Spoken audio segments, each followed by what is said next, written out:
Hey everybody, welcome back to another edition of Bleeding Cool's The Weekly Static Interviews. My name is Ray Fluke, television beat writer, and for those of you who don't know, hopefully not a lot of you, I am covering episode recaps and reviews for The Walking Dead, and I will also be covering Fear the Walking Dead with the upcoming Season 4, which is why I am very, very honored to have none other than Danay Garcia here. For Fear the Walking Dead fans, you know her as Luciana Galvez. She's here to talk to us tonight. A couple things about Season 3. Hopefully we can get some things out of her about Season 4. And also to remind everybody that Fear the Walking Dead Season 3 is going to be premiering on Blu-ray and DVD on March 13th. So, Ms. Garcia, how would you prefer me to call you? Don't deny it. Okay, awesome. I like that. Excellent. So, let me jump right in by asking you a behind-the-scenes question. On Season 3, your last episode you were on was episode 5 before you were this. You there? Okay, I lost you for a minute. Say that again? Oh, sorry. I was saying, in Season 3, after episode 5, we didn't see you again until the dream sequence in the season finale. And was wondering from that standpoint is, how did they approach you with regards to that? Was it one of those situations where it was like, well, good news is we're not killing your character, but bad news is we need you to go away for a little while?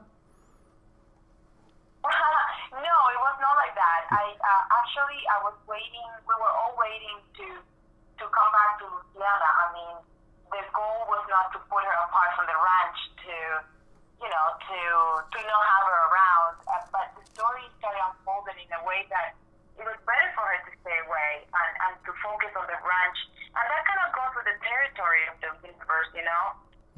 You have characters that have to go away, kind of like become different humans and come back to it. It's something that happens a lot in The Walking Dead with, for example, characters like Morgan. You know, like he goes away and then they cross paths again. And it's like it's something that it goes with territory. It could happen to anybody.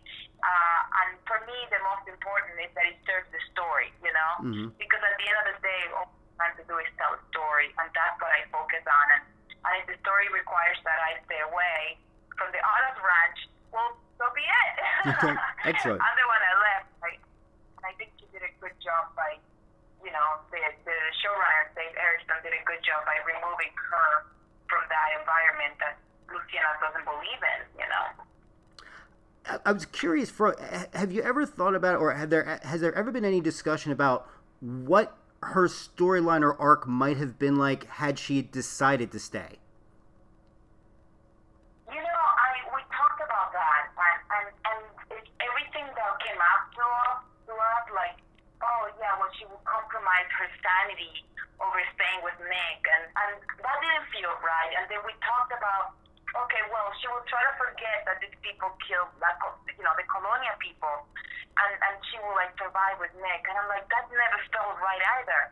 So it was so against her humanity and herself, her values, her culture, that the only reason to survive was to leave. Like, there was no plan B, there was no compromise. It was just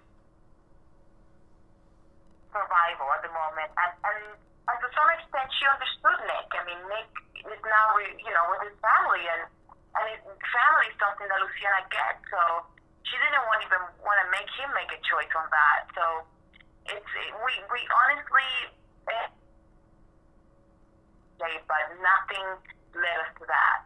Nothing. It was amazing, when you know a character so well that you know for a fact that, oh, now she will leave. It's like when you talk about somebody, I'm like, oh, she's not gonna stay here. I know her, that kind of a thing. It's just that. It was like that for us, yeah. Yeah, it's just that natural gut instinct you have. You just know that's what she would do.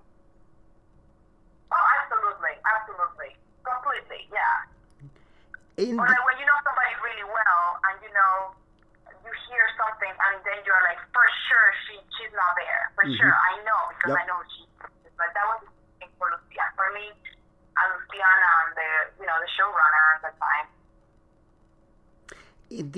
In the season finale, the Madison, the dream sequence itself, how much were you told ahead of time, look, this is what all of these sequences are going to mean, or was it more of a just trust us, this will play out? When we got the script, like I said, I really care about telling this story. I really care about, going for what is truth to everybody.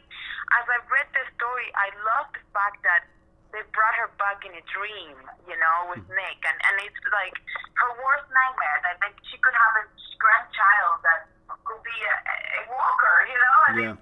it's such a mind, it's like a way to mess up with your mind. And based on everything she's done, all Madison tried to do is protect her family. And now her upbringing is like messed up. And nobody wants her. And it was like, it's like the best way to kind of instill so much mystery to the audience for where she is. Because all we were trying to do in that dream sequence is her subconscious, and I was happy to be in that place with her. You had mentioned, and of course I have to go there. You'd mentioned Lenny James and Morgan, and going into season 4, Fear the Walking Dead is really coming off of really strong momentum, both ratings wise and in social media. And there's really high expectation for the 4th season with Lenny James and Maggie Grace and Jenna Elfman and Garrett Dillahunt coming on board. Are you guys feeling that? Like, is I'm sure it's a pressure, but is it a good pressure or?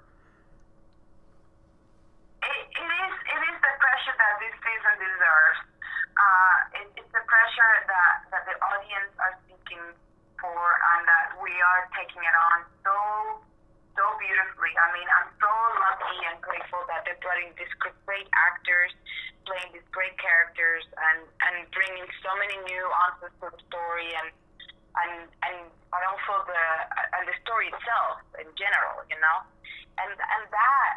is the pressure that is exciting, It's exciting because we're all in the same place, we're all in the same search. We're in the search to tell the truth now and to tell the truth with the story, and it's so exciting. I can't wait for you guys to watch it. I can't wait. It's like, it's amazing. I can't wait for you guys to see where we are. And it's interesting. It's interesting too because the show really seems to have moved from a first season where it was seen of, oh well, Fear the Walking Dead is just this spin-off of The Walking Dead, to now season 4, the show's really taken on its own identity, like its own being as a series. How's that been, being a part of that and seeing how that's rolled along? It's exciting and it's beautiful. It's great when you have a project that finally has its own identity, It's like a child that finally discovers who he is, and like in a teenage life, you're like, oh, what in the world, discover myself, and you finally know who you are. It's like such a great place to be, You finally know what you're about, who you are, and what you want and don't want, and that's kind of like where the show is right now. It's like we are in this very safe place where we've been through so much, Yeah. And we are now at a place where, oh, this is me, and I love myself, I have nothing to prove. Like you go into that point of like being so okay with who you are and so caring about who you are. It's just so beautiful. It's nice. It's such a great place to be. It really is.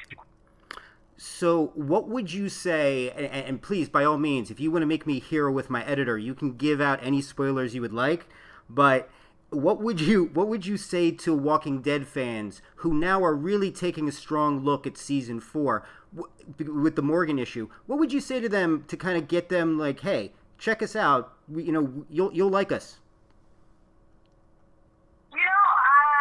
For our Walking Dead fans, the fact that we are having a sort of crossover with one of their favorite characters,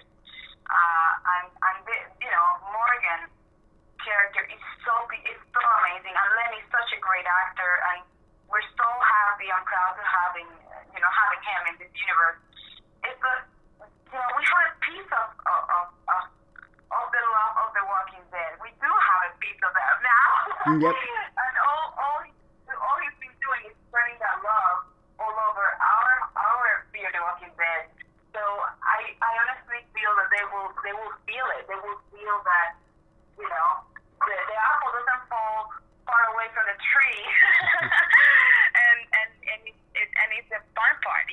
even though we have an identity, we belong to the same universe, and that universe, it is exciting. It is really exciting, and that's what they're going to discover. Like, it is as exciting as The Walking Dead. Excellent. Any teaser you'd like to give my listeners for season 4? Teasers are that you guys will discover that we are new creatures in the apocalypse that, you know, are willing to survive after having scars from, like, past, you know, events, past season. And what you're going to discover there, these new characters that are willing to move forward, and, you know, the good and the bad came out of us, and you're going to have to just wait and see what you think is good and bad, right and wrong. I by the way, I really like that answer, because you were able to give me an answer and yet somehow still protect everything about the season. I'm very impressed. Thank you. Thank you so much. One final question. If Yes. I always like to ask this of everybody, just kind of an off-topic question, but I always like to ask, what was your geek confession or your guilty pleasure, whether it's now or when you were a kid? What was my what? Your geek guilty pleasure. My geek guilty pleasure, I really loved, I didn't have like a huge collection, but I really like comics. Excellent.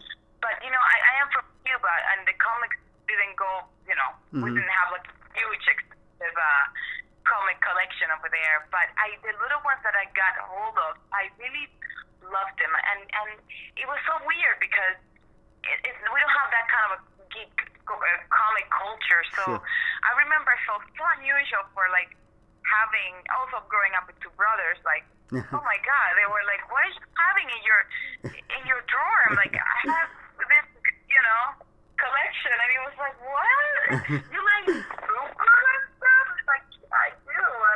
I don't know. I find it cool, you know, that you can fly. And I always felt so unusual. Obviously, it's a different culture now, but I don't know. I always liked it, and I felt like it was like a geek kind of pleasure that it was so unusual for Cuba. Excellent. Thank you so much. Danay, thank you so much for taking the time to speak with me today. I really appreciate that. Thank you. Thank you so much for making it happen. Oh, no problem whatsoever. And again, listeners, don't forget, Fear the Walking Dead Season 3 is out on Blu-ray and DVD on March 13th. Please make sure you get your hands on it. And again, Danay, thank you so much for joining me tonight. Thank you. Thank you.